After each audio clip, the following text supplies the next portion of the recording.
Criminal case number 903 of 2011. The accused are the bill clerk.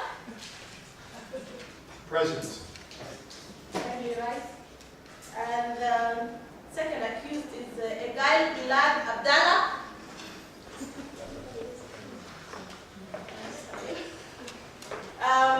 Third accused is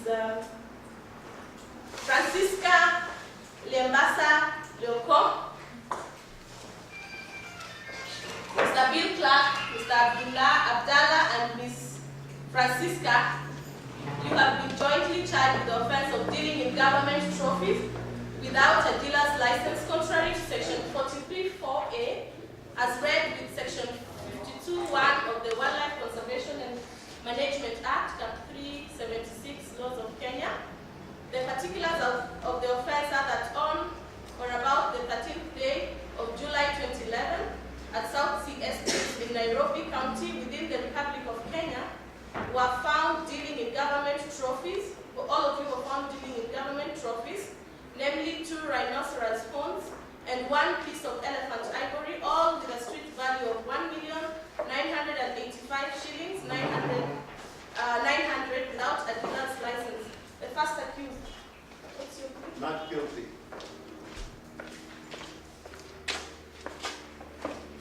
Second accused?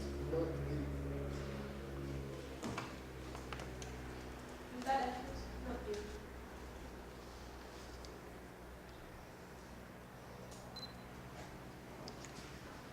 Second count, Mr. Bill Clark, Mr. Abdallah, and Ms. Francisca, you have all been charged with the offense of being in possession of a government trophy, contrary to Section 42(1)(b), as read with Section 52(1) of the Wildlife Conservation and Management Act, Cap 376, Laws of Kenya.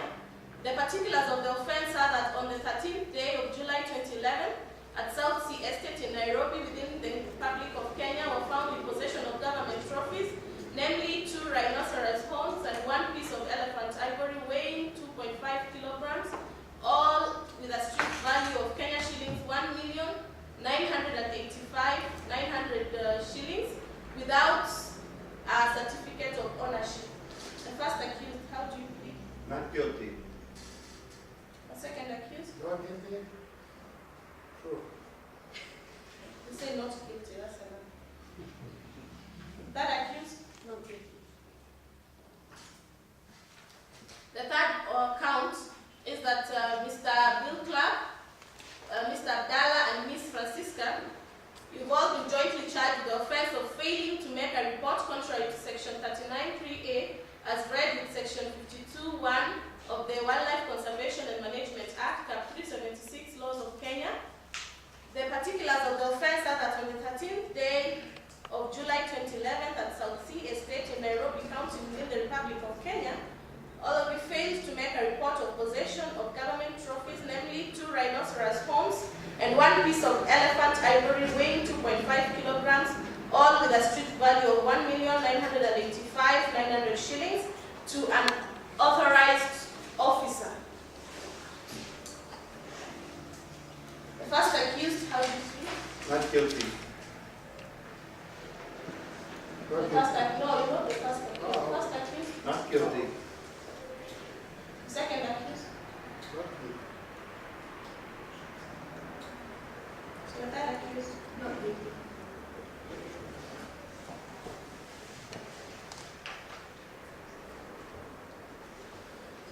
Are you ready to proceed or take another vote?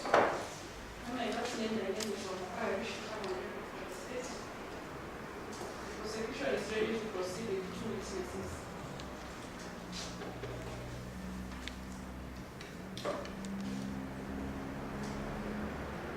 This person, do you have any representation?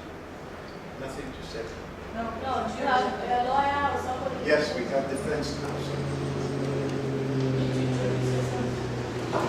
Counsel for all 3 accused. My name is Sal Amato, and I have co-counsel at the table with me.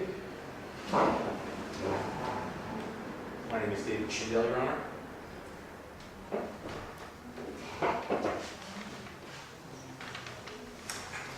And I also co-counsel, I'm sorry. My name is Pauline Fry. Pardon? Pauline? Can you spell your second name? Sure. Verheij.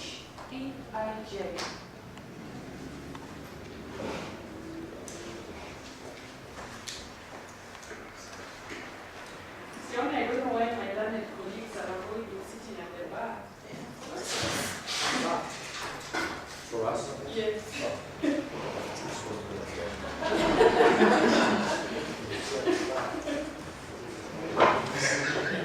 I don't know how they can address the cost of the power of Uganda.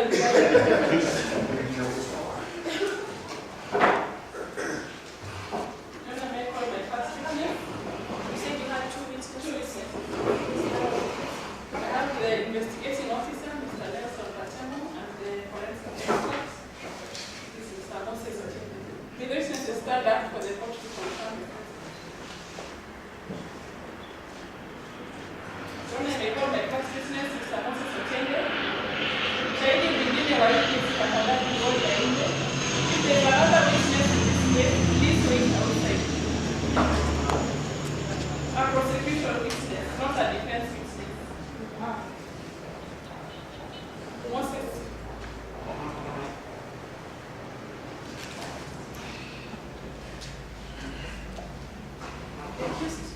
Your Honor, we wish to have it noted that we've not received any advanced information about this witness's expert qualifications or the testimony he's about to give. And we request that this information be provided to defense counsel. That is part of our evidence.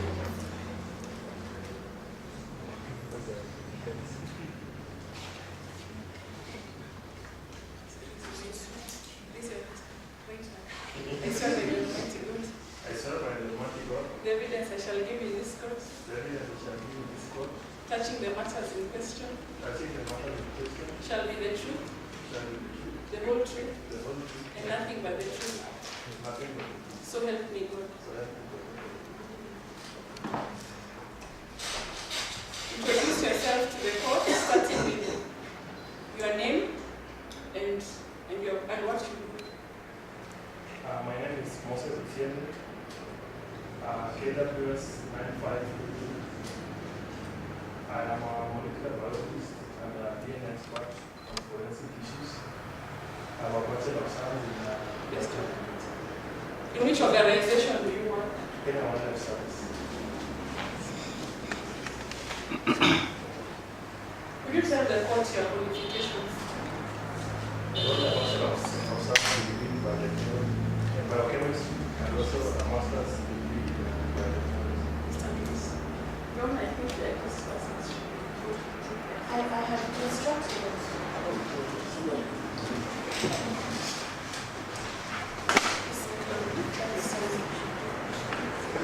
I hold a Bachelor of Science degree in biochemistry and a Master of Science degree in biotechnology. Are there any other technical qualifications you hold or this? I'm also certified forensic analyst from the University of Italy. Pardon? Certified DNA forensic analyst from the University of Italy. Could you please speak loudly for the benefit of the accused persons and the court? Certified DNA analyst from the University of Italy. How many years experience do you have in this kind of work? 5 years experience. Mr. Otiende, do you remember the 18th day of February 2012 with respect to the case before court? Yes, I do remember. What happened on that day? Where were you? On that particular day, I received a report. Where were you? I was in Yes. Then I received a request, an exhibit memo request from our counsel attorney, who also, along with that report, gave me also about the chemistry report, as well as samples, 3 samples in forensic labs. Yes, please. Have a look at this form. Is that the exhibit memo form you received from? Is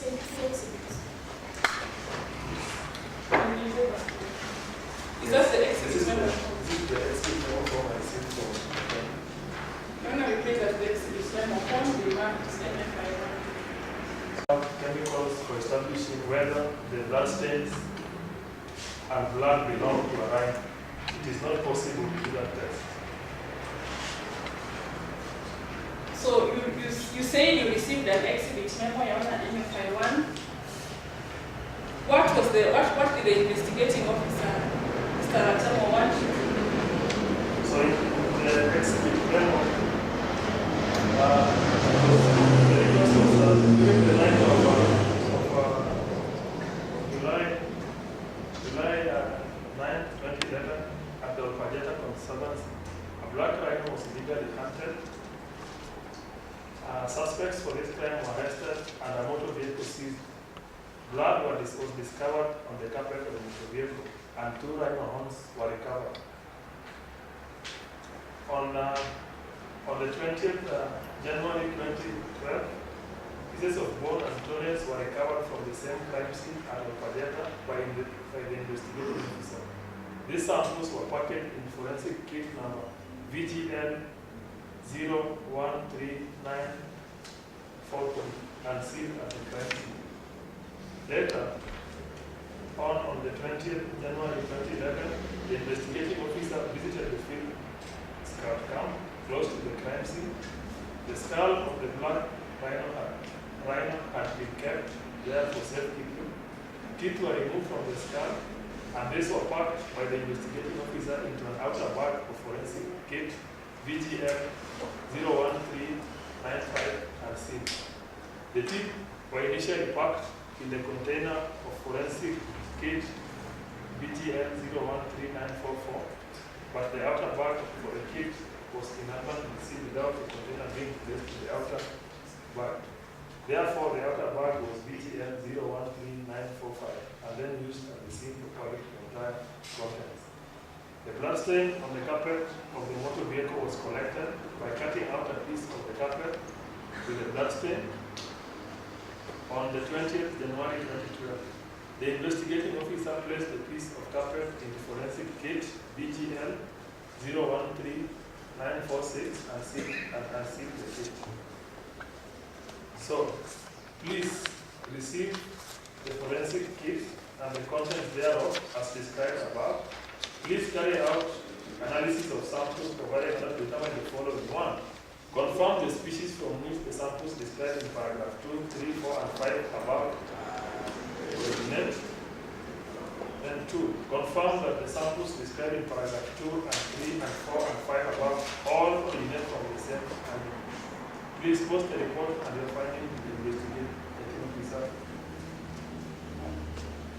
So you received these bags which you have informed the court.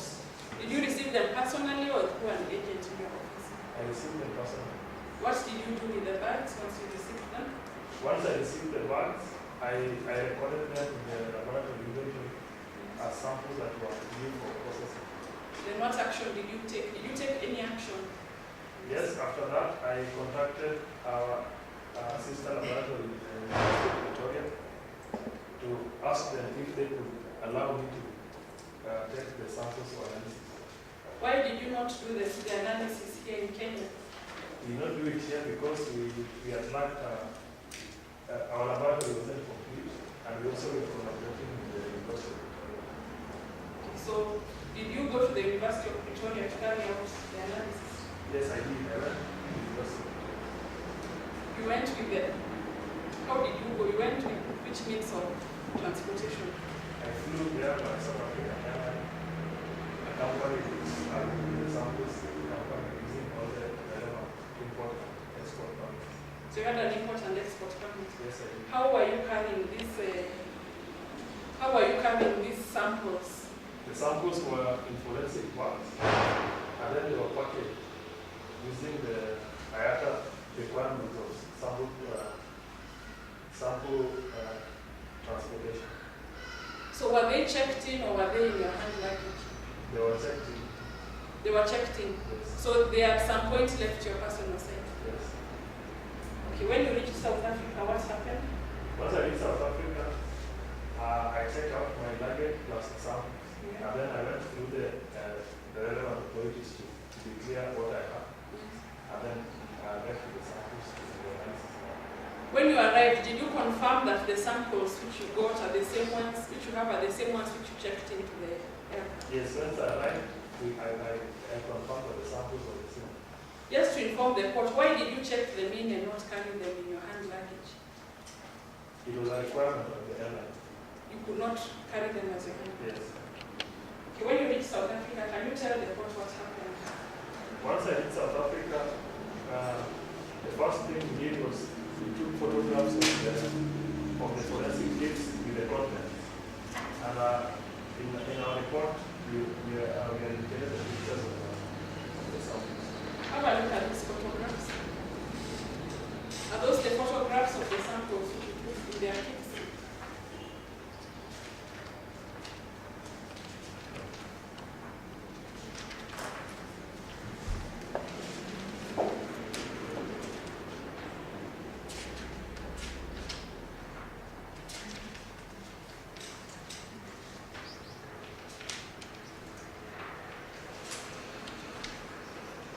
These are the photos that we took during the analysis. I know you pray that the bundle. Pardon? They don't original.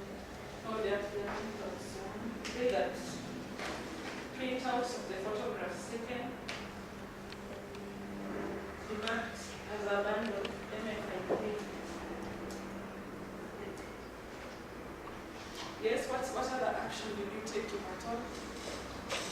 After that, we proceeded with our analysis. Yes. And we used a verifier kit from the LiDAR system using standard. What are those? Because These the are, Control Defense Council and myself and also the court do not understand what's taking over.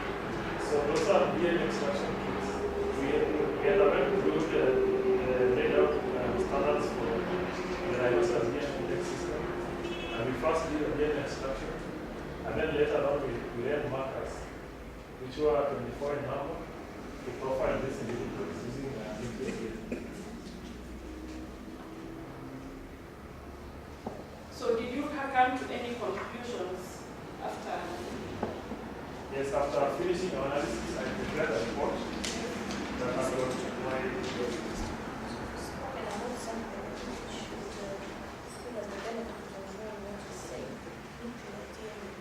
Could you explain to the court and the general public the meaning of nuclear DNA?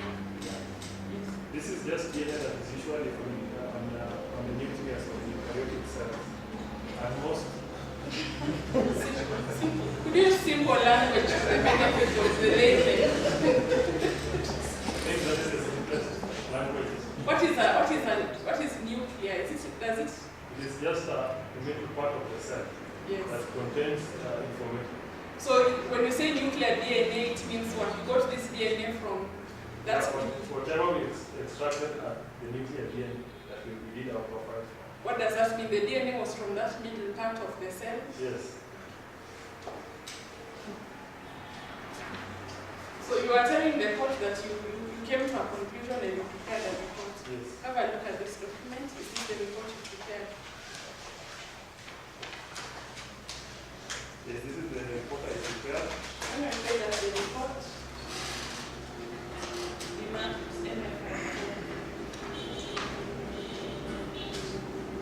Could you tell the court in brief what conclusions you reached after doing the DNA analysis? I made the following conclusions. One, that during the course of my official duties, the samples described in paragraph 3 were kept in safe keeping under lock and key and remain under lock and key there. The piece of carpet in the Ziploc bag VTL 1201215 was received in the forensic bag and returned to Kenya. All the other samples were fully I'm sorry, I think you're jumping the gun. I want to know what, after analyzing the DNA of these samples, were you able to find out the questions which the investigating officer was asking in his exhibit memo? Yes.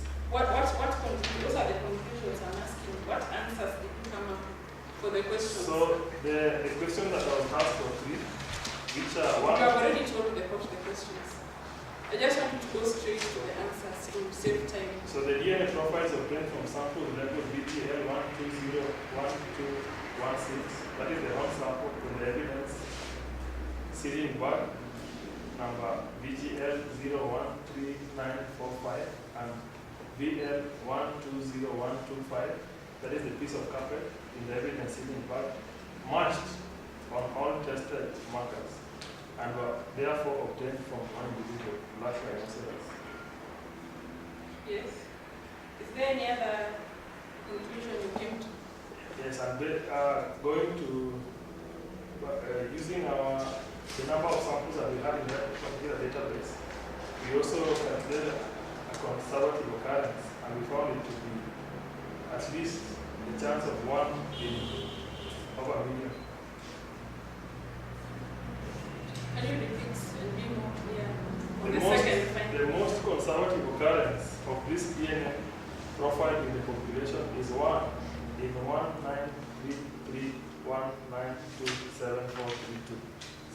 What does that mean in layman's language? So it means that the chances of getting another rhino with the same individual profile is that low. So it means it must yes have been that particular rhino.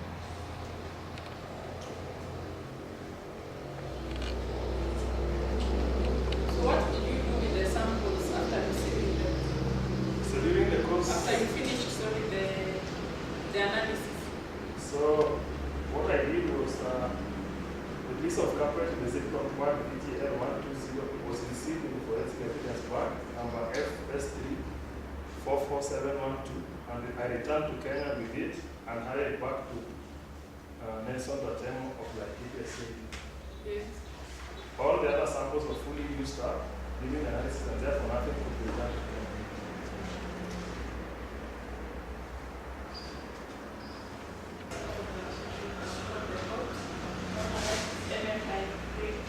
Are you the one who took those photographs? Yes. And you're the one who printed them out? Yes. Would you wish to produce them as exhibits in this case? Yes. I want to agree that MFI really produced as exhibits. And have a look at the report you prepared. Is it signed by you? Yes, it's time. What is the date of the report? 3rd of October 2012. Moses Longo. Would you wish to produce it as an exhibit? What is it? I wish to do this. When I pray that the report by the experts will produce as exhibit 4. Is there anything else you'd like to tell the court regarding this case? Do you know the accused persons in this case? That is all from you. No.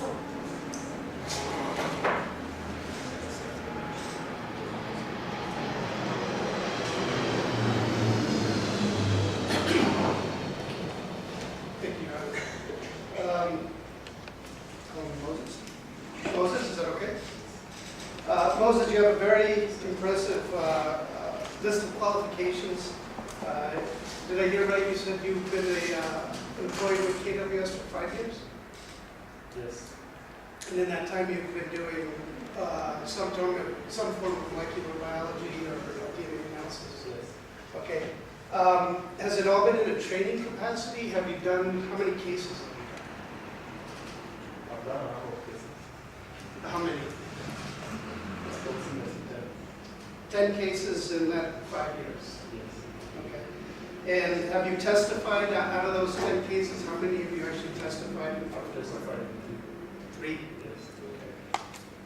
Thank you.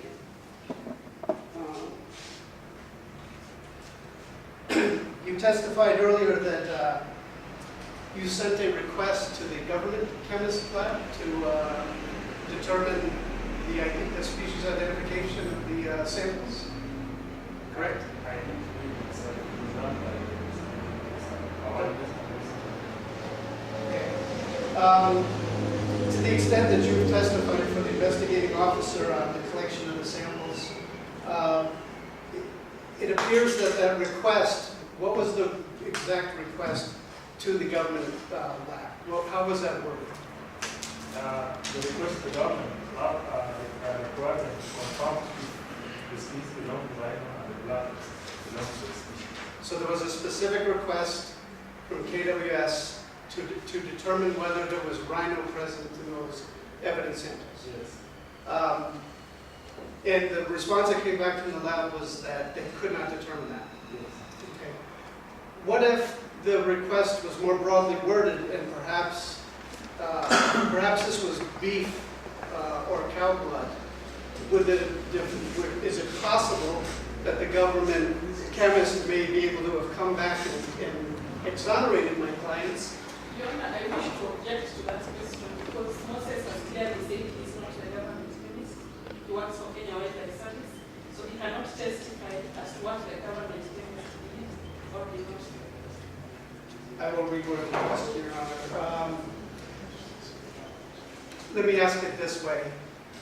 Could you have put a thought in the government chemist's head that predisposed him to find or not find a specific result for that test?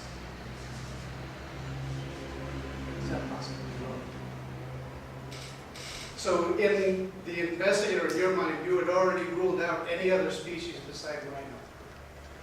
Yes. Okay. I also just want to point out for all concerned here that you did testify, and I understand for expediency of this particular process, that you testified how the samples were collected. But I think it's important to note that everyone who was on that chain of custody, from the person who actually collected the samples in the field to anyone who handled them until you received them, may be required to testify in court.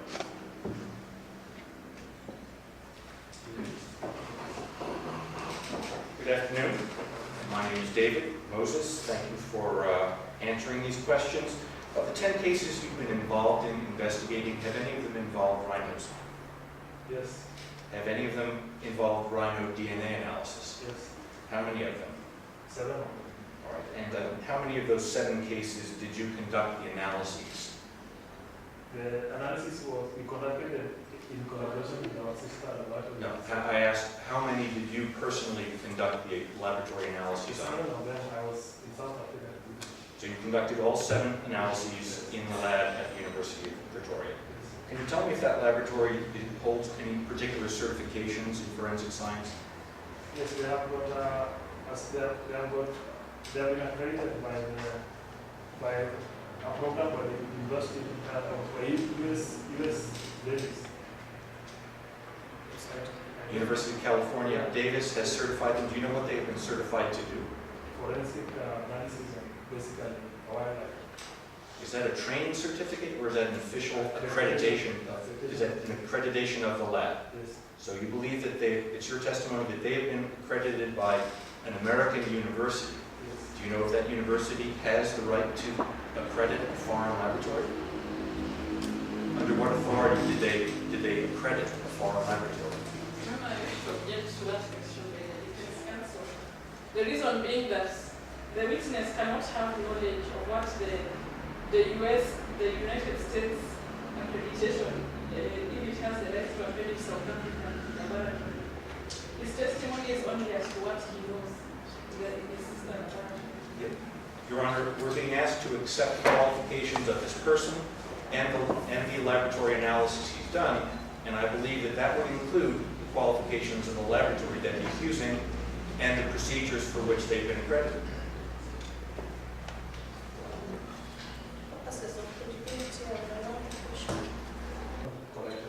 All right, I'm sorry, I didn't realize that. We'll hold that for a moment. When you received them, how many bags did you receive? 3 bucks. What condition were those bags? Were any of them torn? The ones with the field was intact. It was just received. So the seal had been broken and was resealed. What was in the bag that was resealed? It was teeth from the friend. All right, so the teeth, it appeared the bag had been opened, but then resealed. Yeah, it appeared as if the bag was open, but I think it was noted that there was a mistake. When giving the sample, when it was supposed to package the quality, there was a note in the sample that happened to it. I was correct. So you were not present to know what happened to that sample bag. I was not present. All right, that's fine. Did you take samples from the alleged rhino horn? Yes, indeed. How did you take the samples? Those two so done by the investigating officer. Ah, so you didn't take the samples from the I rhino. received only the samples from the investigating officer. So